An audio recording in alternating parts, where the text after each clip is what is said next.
السلام علیکم، میرا نام محمد وسیم ہے۔ داستان ماضی میں آپ سب کو خوش آمدید۔ امید کرتا ہوں آپ سب خیر و عافیت سے ہوں گے۔ دوستو، آج ہم بات کریں گے ایک ایسی تہذیب کی جو دنیا میں غالباً تیسرے نمبر پر نمودار ہوئی، جسے ایجپشن سویلائزیشن یعنی کہ مصر کی تہذیب بھی کہا جاتا ہے۔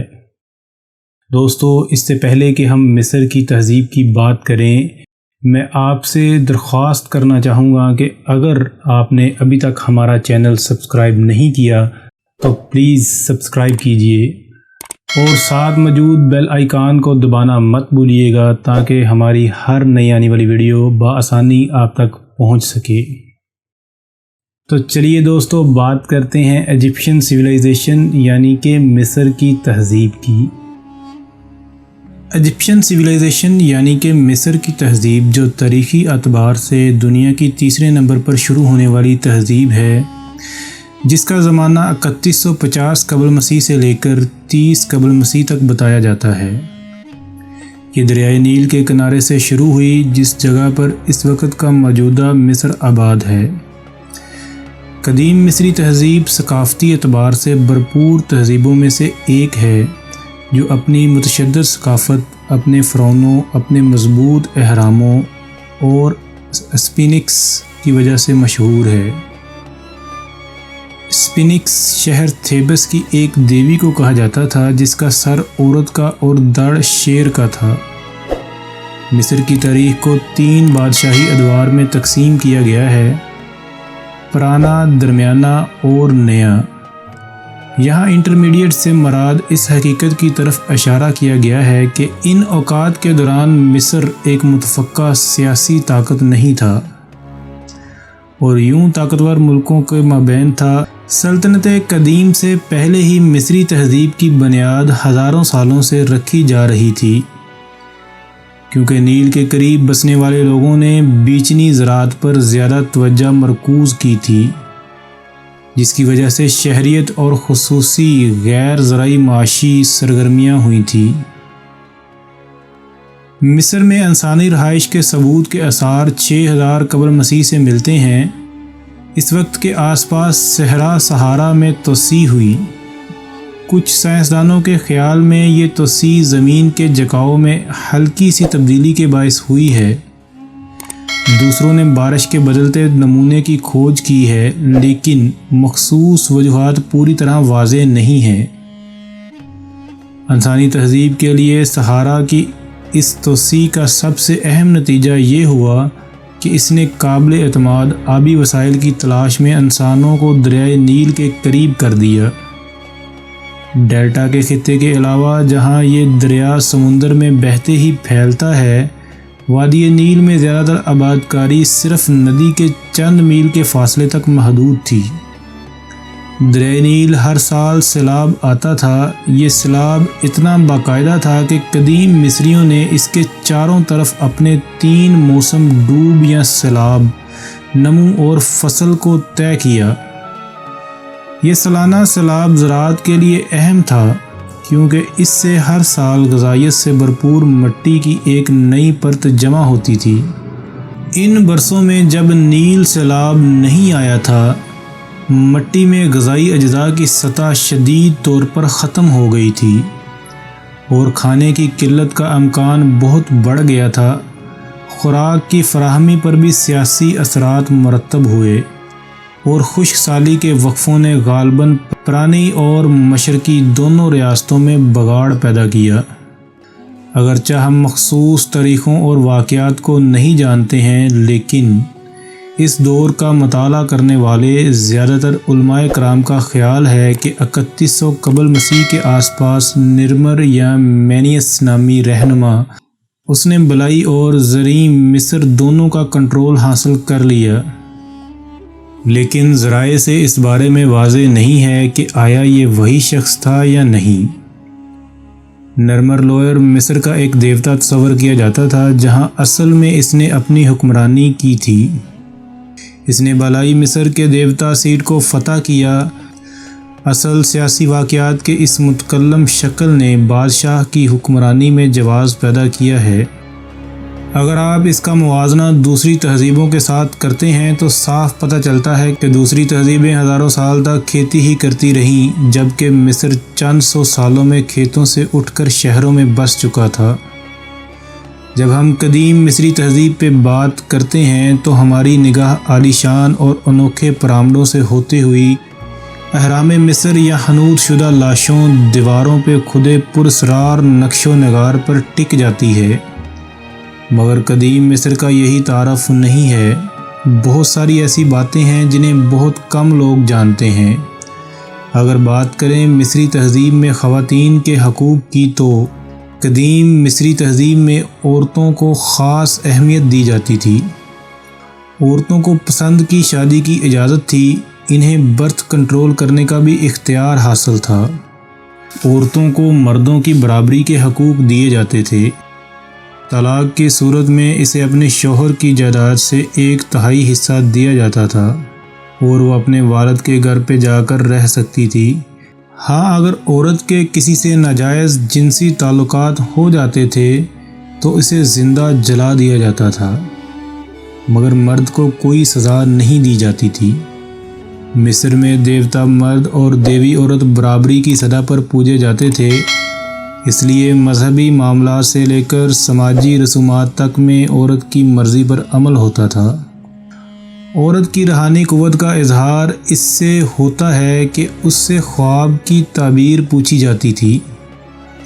عورتوں کو تجارت کرنے کا بھی اختیار تھا، اور اگر بات کریں تعلیم و تربیت کی تو اس دور میں تعلیم کو بہت اہمیت حاصل تھی اور تعلیم کو ایک لازمی جز تصور کیا جاتا تھا۔ کسانوں کے بچے لکھنے پڑھنے کی ابتدائی مہارت کے ساتھ زراعت کی خصوصی تعلیم حاصل کیا کرتے تھے۔ کھیتی کو خاص اہمیت حاصل تھی۔ مڈل کلاس خاندان اپنے بچوں کو تعلیم کے لیے معبدوں میں بھیجتے تھے، جبکہ اشرافیہ کے ہاں تعلیم و تربیت کے لیے الگ مدارس و معلمین کا انتظام تھا۔ منطق، ریاضی اور روحانیت کی تعلیم سب کے لیے لازمی تھی۔ شواہد کے مطابق لکھنے پڑھنے کی عمر 13 سے 19 سال مقرر تھی۔ قدیم مصر میں شاعروں کو بھی بے حد اہمیت دی جاتی تھی۔ اس زمانے میں شعر و ادب کو خوب پروان چڑھایا گیا۔ کھدائی کے دوران ایسی کئی تختیاں ملی ہیں جن پہ اشعار اور ربائی درج تھے۔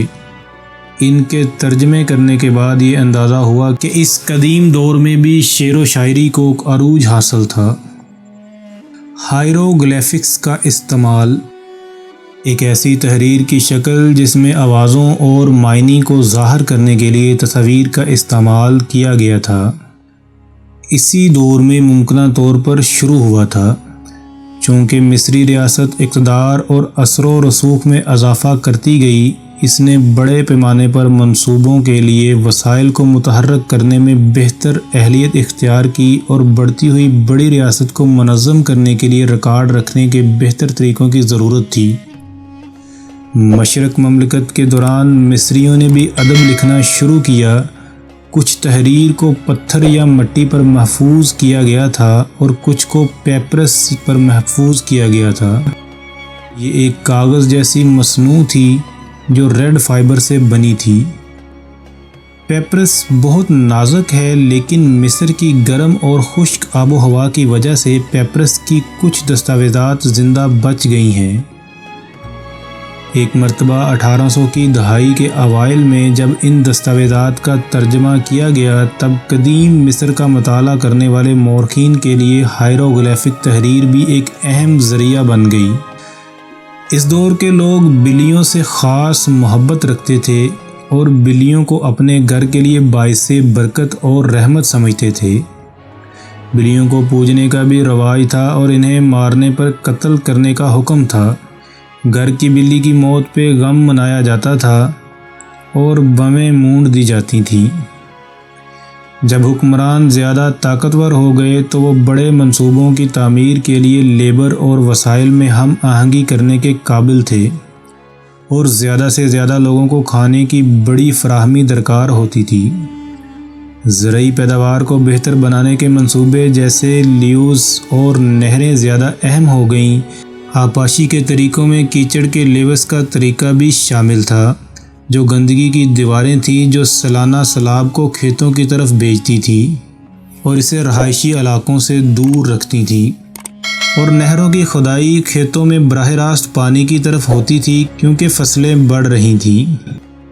اشرافیہ وہ افراد جو دولت مند اور طاقتور تھے، انہوں نے بڑے بڑے مقبرے تعمیر کرنا شروع کر دیے جو اہراموں کی پیش رو تھے۔ یہ مقبرے مصری معاشرے میں اشرافیہ اور عام لوگوں کے مابین بڑھتی ہوئی تفریق کی نمائندگی کرتے ہیں۔ صرف دولت مند اور اہم افراد ہی اس طرح کی تدفین کے مستحق سمجھے جاتے تھے۔ 2686 قبل مسیح سے 2181 قبل مسیح تک کے دور کو پرانی مصری سلطنت کے طور پر دیکھا جاتا ہے، جس میں مصر ایک ریاست کے طور پر بڑے پیمانے پر متحد تھا۔ جس دور میں ان کی عسکری قوت میں دن بدن اضافہ ہو رہا تھا، اسی مدت کے دوران ہی مصر کے پرانے حکمرانوں نے پہلا اہرام تعمیر کروایا تھا، جو پرانے حکمرانوں کے مقبرہ یعنی یادگار تھا۔ آپ یہ جان کر حیران ہوں گے کہ اہرام بنانے والے غلام نہیں تھے بلکہ کسان تھے، جو سیلاب کے دنوں میں اہرام پر کام کرتے تھے۔ ان کسانوں نے پتھر کاٹنے والے ماہرین، ریاضی دان اور پجاری جیسے ماہرین کے ساتھ مل کر کام کیا۔ ٹیکس کے طور پر ہر گھر کے کسی فرد کا اہرام پر کام کرنا ضروری قرار دیا گیا تھا، البتہ صاحب حیثیت افراد معاوضے کی ادائیگی کر کے مزدوری سے چھٹکارا حاصل کر سکتے تھے۔ اسی دور میں مصریوں نے بحری راستوں کو عبور کرنے کے لیے اور تجارت کو فروغ دینے کے لیے کشتی بھی تیار کر لی تھی، جو لکڑی کے تختوں اور رسی سے باندھ کر بنائی جاتی تھی۔ 2000 قبل مسیح سے 1700 قبل مسیح تک کا زمانہ درمیانہ مصری دور کہلاتا ہے، جس میں بادشاہوں نے بڑی ہی سیاست سے علاقائی گورنروں سے ان کے عہدے واپس لے لیے تھے۔ اس دور میں پہلے ہی مصری بادشاہ اپنے لیے ایک عمدہ فوج کا انتخاب کرتے تھے۔ ایک مستحکم فوجی قوت بنانے اور قلعہ کما کرنے کی مصری ریاست کی قابلیت سے یہ ظاہر ہوتا ہے کہ اس نے کافی وسائل پر دوبارہ قبضہ کر لیا تھا۔ سیاسی اختلافات کی وجہ سے دوسرے درمیانی دور کا آغاز ہوا۔ بہت سارے ریکارڈ تباہ ہونے کی وجہ سے ان کی تاریخیں ابھی تک واضح نہیں ہیں۔ مصر میں اس سیاسی عدم استحکام کا فائدہ اٹھاتے ہوئے ہائیکوس 1650 قبل مسیح میں مصر پہنچے۔ وہ سامی لوگ تھے، جس کا مطلب یہ ہے کہ وہ ایک ایسی زبان بولتے تھے جس کی ابتدا مشرق وسطیٰ سے ہوئی تھی، جس سے یہ اشارہ بھی ملتا ہے کہ وہ لوگ مصر کے ہی نہیں تھے۔ ہائیکوس نے نہ صرف اپنے بہت سے حکمران مصر میں مسلط کیے، بلکہ اس نے بہت سی ثقافتی اور تکنیکی ایجادات بھی کیں، جیسے کانسی کے کام کرنے اور مٹی کے برتنوں کی تکنیک، جانوروں کی نئی نسلیں اور نئی فصلیں، گھوڑا اور رتھ، جامع کمان، جنگ محور اور قلعہ سازی کی تکنیک۔ 1550 قبل مسیح کے قریب مصری تاریخ کی نئی سلطنت کا آغاز ہائیکوس کو مصر سے بے دخل کرنے اور مرکزی سیاسی کنٹرول کی بحالی کے ساتھ ہوا۔ یہ دور مصر کا سب سے خوشحال وقت تھا اور اس نے اپنی طاقت کے عروج کو نشان زد کیا۔ نیز اسی عرصے میں مصر کی سب سے مشہور خاتون حکمران ہیشپسوٹ نے تجارتی نیٹ ورک قائم کیا، جس نے مصر کی دولت کی تعمیر میں مدد کی اور سینکڑوں تعمیراتی منصوبوں اور مجسمے کے ٹکڑوں کے ساتھ ساتھ دیر البحری میں ایک متاثر کن مردہ خانہ بھی بنایا۔ انہوں نے ہائیکوس حکمرانی کے دور میں نظر انداز یا خراب ہونے والے مندروں کی مرمت کا بھی حکم دیا۔ اسی دور میں بادشاہوں نے خود کو فرعون کا خطاب دیا۔ مذہبی اعتبار سے فرعونوں نے اپنے آپ کو دیوتا امون را سے منسلک کیا، جبکہ اس وقت تک بھی دوسرے دیوتاؤں کو پہچانتے تھے یہ لوگ۔ 1300 قبل مسیح کے وسط میں ایک فرعون نے اس روایت کو تبدیل کرنے کی کوشش کی جب اس نے خصوصی طور پر آتین کی پوجا کرنے کا انتخاب کیا، اور یہاں تک کہ اس خدا کے اعزاز میں اس کا نام بدل کر اکھنٹن کر دیا۔ کچھ اسکالر اس کے اس عمل کو توحید کی پہلی مثال یا کسی ایک خدا پر اعتقاد کے طور پر پیش کرتے ہیں، تاہم یہ تبدیلی اخینٹن کی حکمرانی سے آگے نہیں بچ سکی۔ نیا بادشاہی مصر اپنے اقتدار کی عروج کو فرعون ستی اول اور رمیسس دوم کے تحت پہنچا، جنہوں نے لیبیا کے خلاف اور مصر میں ہیٹیوں کے شمال میں مصری اقتدار کو وسعت دینے کے لیے جنگ لڑی۔ دونوں سلطنتوں کے درمیان سرحد پر واقع قدیش شہر مصریوں اور ہیٹیوں کے مابین تنازع کا سبب تھا اور انہوں نے اس پر متعدد لڑائیاں لڑیں۔ بالآخر وہ دنیا کے پہلے معروف امن معاہدے پر راضی ہو گئے۔ 1069 قبل مسیح میں جنگ کے اخراجات خشک سالی، قحط، شہری بدامنی اور سرکاری بدعنوانی کے نتیجے میں مصر نے مقامی طور پر زیر انتظام شہروں کی ریاستوں کو جمع کر دیا۔ اس سیاسی تقسیم کا فائدہ اٹھاتے ہوئے جنوب میں نوبیا کی بادشاہت کوش کی ایک فوجی قوت نے زرعی مصر، بلائی مصر اور کش کو فتح اور یکجا کر دیا۔